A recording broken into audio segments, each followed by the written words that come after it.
Hey, good morning, good evening, good afternoon, wherever you are. I know I'm recording this video. It's the night time. It's actually early evening, but it's fall. So pretty much 8 o'clock looks like 12 midnight out here, right? In the northeastern section of America. So real quick, I wanted to share another tool that I discovered through my forays into YouTube. I'll put a link to the video.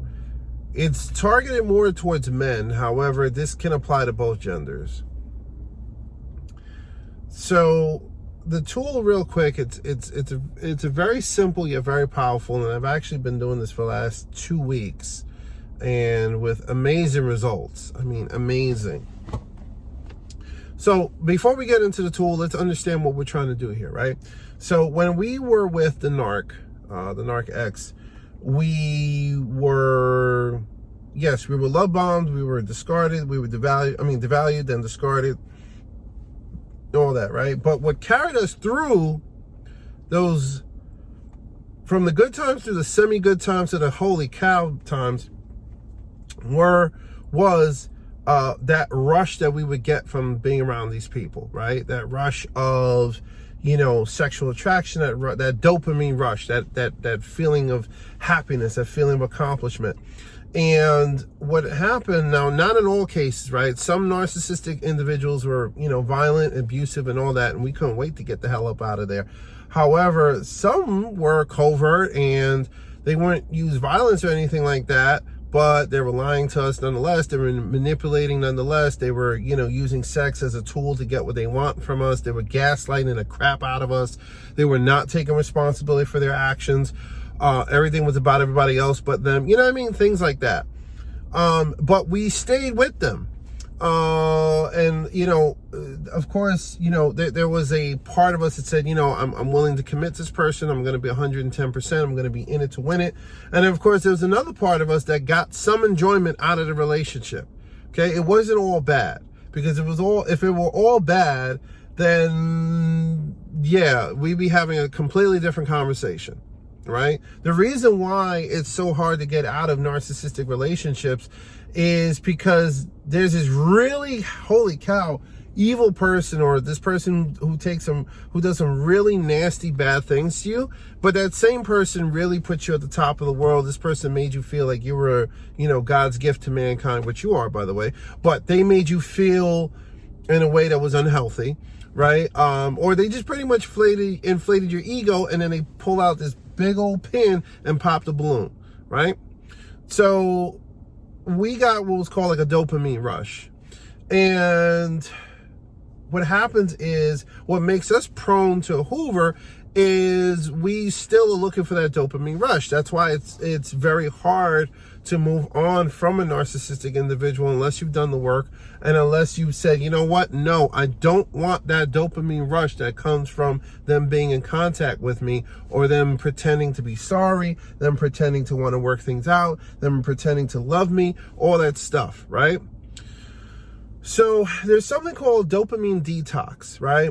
And this has been touted towards men, because a lot of us guys, just in general in life, we've gotten really soft, right? We've gotten into, just playing video games and, just going to work, coming home, opening up a can of beer, plopping in front of Netflix, bitching about the world, drinking Netflix, drink a beer, go to bed, right? That's our dopamine, or we get on like, Pornhub or something like that. And we out here, looking at stuff and fantasizing and all that without actually, actively either doing the work on ourselves, physically, mentally, or anything like that, right? So the dopamine detox says, replace those incentives with other things, right? Replace looking at, porn with exercise, and replace, massive amounts of video games with studying something for certification, or starting a business, or whatever the case may be.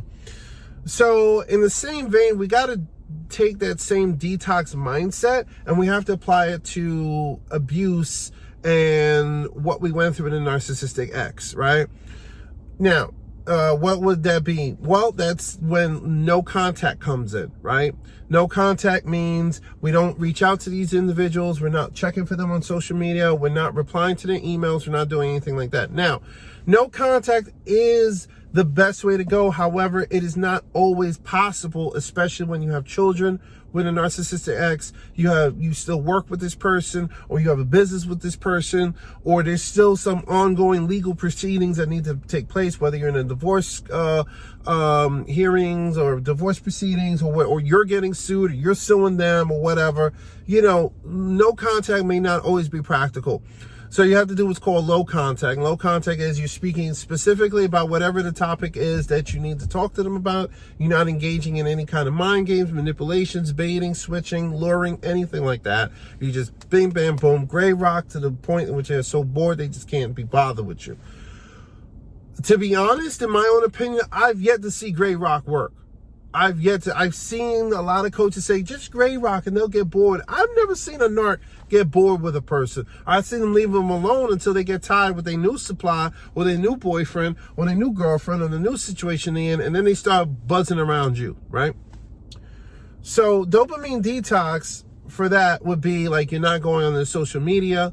You're not checking for where they're at. You're not trying to hear from mutuals, if you have any mutuals, which we always advise not to, but sometimes you can't help it. You're not looking to hear what's going on with them, all that, right?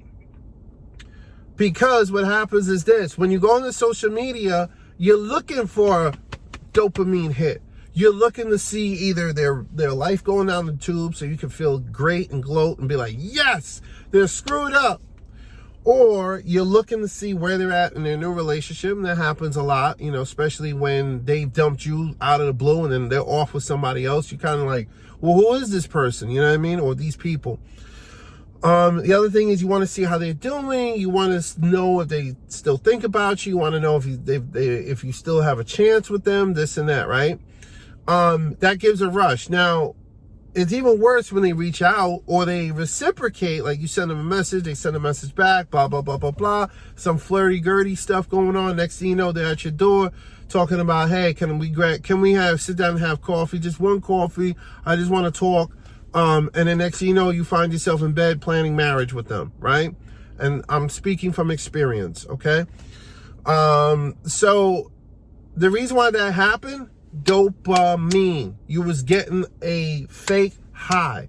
Now, when it happened to me, and this is how I know what I'm saying is the truth, just like when you engage in, like, you playing video games, you get the win or a couple of wins, you get the final kill cam, and then you turn off the game and you're still broke, you're still, your dishes are still unwashed and your teeth are unbrushed, and you're sitting there like, damn, I just wasted 2-3 hours of my life that I'll never be able to get back, right? There's a certain regret that sits with you when that happens. Same thing with porn.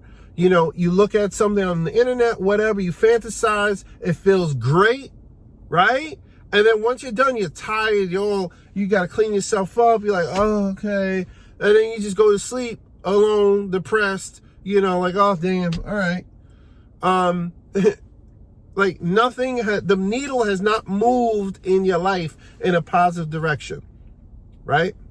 So it's the same thing that happens when you allow a narc to hoover you in any way. You get the initial happy feeling. Wow, this person's coming back to me. Yes, they missed me. I still love them, blah, blah, blah, blah, blah. Maybe they saw the error of their ways, this and that. You start to get happy, right? But because you've been educated and what the real deal is, fine, a lot of times you're going to wind up sleeping with them, right? And then the moment you hit over the hill and you come off of that and you're like, damn, this person really did screw me over. This person really is not taking accountability for their actions. This person really is still freaking blaming me for them cheating on me. Dag, this person really is still doing the same thing. And I can tell you that happened to me. When I was with my narcissistic ex, whatever, we split up, we, got together a few times, and after every time, I would just sit there and I'll just, be either hearing her talk or just listening and replaying the events of the day or the conversations that she and I had, and I'm like, this hasn't changed. And then this low, withering feeling comes in, right? It's like a drug. You get it, you take a hit, you feel good, and then you crash. Okay? That's the dopamine, right? Until I had to get smart and say, no more dopamine. Enough. No more. No more dopamine rush from this. I had to stop checking on social media. What's she doing? Who's she with? Where's she at? Right? I can't believe we had X, Y, and Z, but she off with this dude, she off with that dude. So what? Where? What's going on? I need to piece it together. Oh, wait, she ain't posted about him in a week. Maybe this is my chance. Oh, wait, never mind. She posted him again. Okay? Dopamine. I say, what can I replace that with? So what I did was, what am I going to replace it with? Exercising, doing vlogs like this, opening up my YouTube channel, investing more time talking to other people, right? Reconnecting socially with others. Yes, there's a pandemic. Yes, there was quarantine, all that stuff. There's still Zoom, Teams, Skype. Well, I don't use Skype, but Google Hangouts, all that stuff. There's still ways to keep in touch with people, even virtually. Okay? Researching, studying for certification. You got to understand, whenever you replace a dopamine giver, you have to replace it with something of value. You're still going to get that rush. Here's the thing. It may be harder. It may take longer. Fantasizing about somebody else while watching them on a, internet video versus studying and passing for a cert. Let me tell you something. There's still the same rush of passing that cert and getting it. But because you move the needle forward in your life, the dopamine is much stronger. Actually, it takes longer. It's harder, right? But it's lasting because now you've got a cert. Or say, for instance, I want to make more money. Well, what does that mean? I got to look for a new job. So instead of taking my time and going on social media and seeing what my narcissistic ex is doing or not doing or who they doing, right? I'm going to take that time and apply for a new job. I'm going to take that time and learn some skills. I'm going to take that time and beef up my resume. Boom, the needle starts moving forward. You start to see results. You start to see more money in your bank account. You start to have a little more freedom. You can take a shorty out on a better date, right? The dopamine is still there. You just replacing it. It's sort of like when they're doing a renovation of an old historic building, right? They're not going to tear it down. They're renovating the interior. So what they do is, if there's like pillars or columns inside the building, a lot of times they'll remove those columns. But what they will do is put in temporary columns, right? Little jacks or, piece of the wood, whatever. Brace the structure internally, right? Until they can put fresh new columns in, right? Let's take out the rotted columns of timber, okay? And let's replace them with steel and concrete. That's what you got to do in your own life, right? You got to replace the rushes that you were getting from this person and replace them with rushes that you get when you're improving your life, when you're pushing the needle forward, when you're becoming better, whatever that is. And there's multiple ways of doing it. Just like an airplane has multiple dials and all that, or a car has multiple gauges and all that, it's the same thing with your life. Push the needle further on your health, finances, mental abilities, emotional stability, spirituality, physical fitness, right? Push the needle forward, how you're talking and dealing with other people. Elevate the quality of people around you. Look to get into better circles of people, right? When you're pushing that needle, you still getting that rush, but it's so much better because you're getting better as a person. Pretty soon you'll be like, I didn't want to check this social media. I don't get the feeling anymore. When I did a dopamine detox, I was a big video gamer. I would spend 4 to 5, 6 hours a day playing video games. If there was, anytime a break, 15 minutes, boom, I'm playing video games. I said no more. Now I get on the video game. I'm like, okay, 2-3 games, 15, 20 minutes. All right, I'm bored. I can go a couple of days, a few weeks actually, without even touching a controller. Oh, the PS5 coming out. So what? Oh, the the new, more teraflops, more gigapixels. I don't care. I'm focusing on pushing the needle forward in my life, right? I want gigapixels in my bank account, right? I want some commas in my bank account. I don't care about the 4K and all that. Nah, that dopamine is great, but there's higher dopamine when I get a call from a job saying, yes, come on board, or we've got a project for you, or, I'm talking deals with somebody at like 1, 2 in the morning on another side of the world, right? That's a much better dopamine rush. So listen, in life, you're either going through it or growing through it. Let me know in the comments what y'all doing about dopamine detox. What are some ways you're going to tackle that?